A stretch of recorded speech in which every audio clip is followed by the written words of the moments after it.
กองประชุมสมัยสามัญเทือที่10ของสภาแห่งชาติสุดที่เก่าได้อัดลงด้วยผลสำเร็จอันจบงาม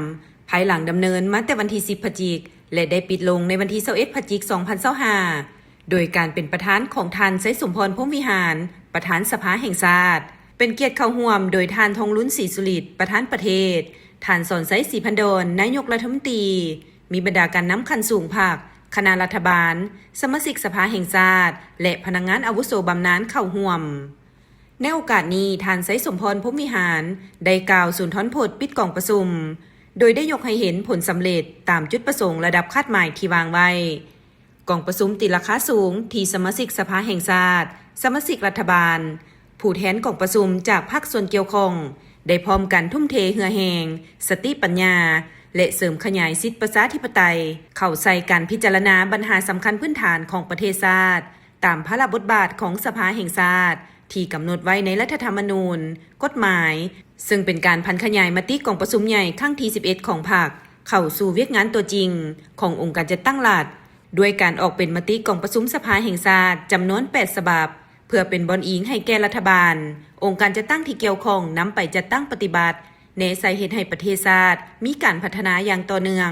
สืบต่อมีเสถียรภาพทั้งการเมืองอย่างนักแน่นสังคมมีความสงบและมีความเป็นระเบียบเรียบร้อยเศรษฐกิจสืบต่อขยายตัวชีวิตการเป็นอยู่ของประชาชนบรรดาเผ่าได้รับการปรับปรุงให้ดีขึ้นเทื่อละก้าว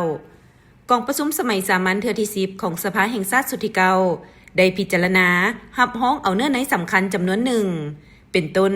รับร้องเอาบทรายงานของรัฐบาลเกี่ยวกับการจัดตั้งปฏิบัติแผนพัฒนาเศรษฐกิจสังคมแห่งชาติ5ปีครั้งที่2021-2025ประจำปี2025การจัดตั้งปฏิบัติแผนงบประมาณแห่งรัฐ5ปี2021-2025ประจำปี2025และแผนเงินตราประจำปี2025แผนพัฒนาเศรษฐกิจสังคมแห่งชาติแผนงบประมาณแห่งรัฐและแผนเงินตราประจำปี2026การดัดแก้งบประมาณแห่งรัฐรายรับรายจ่ายวิชาการของแขนงการขั้นส่วนกลางและท้องถิ่นปี2025และแผนเก็บเงินเกินแผนปี2024พิจารณาห่างทิศทางแผนพัฒนาเศรษฐกิจสังคมแห่งชาติ5ปี2026-2030ผลสำเร็จของกองประชุมสมัยสามัญเทื่อที่10ของสภาแห่งชาติสุดที่9ครั้งนี้แม่นมากผลรวมยอดทั้งสติปัญญา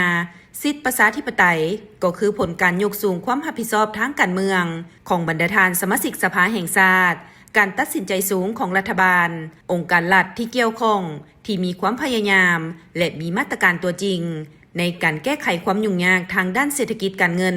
ให้ตกไปเทื่อละก้าวเพื่อสร้างความเชื่อมั่นของประชาชนต่อการนำพาของพรรครัฐบาลในภารกิจปกปักรักษาและพัฒนาประเทศชาติให้มีความหนักแน่นขึ้นเรื่อยๆ